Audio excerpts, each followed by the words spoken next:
There's a saying in the quilting world: blankets wrap you in warmth, quilts wrap you in love. Trim up to a certain point. These women understand that because they've seen it. They're known as the comfort makers.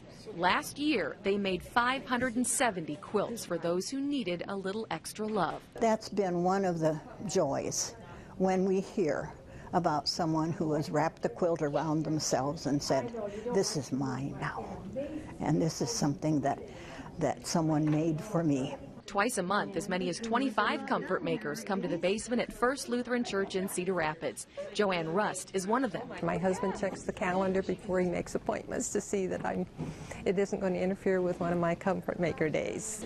For 6 hours at a time, these women cut, stitch, Just about done here. and fold, project after project. On this day alone, they completed as many as 15 quilts, stopping only for lunch, which, by the way, is legendary.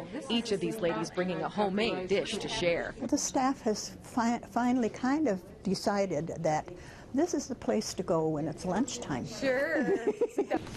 The quilts, though, are just one of the projects of the comfort makers. They believe TLC comes in all shapes and sizes, and sometimes in less glamorous packages.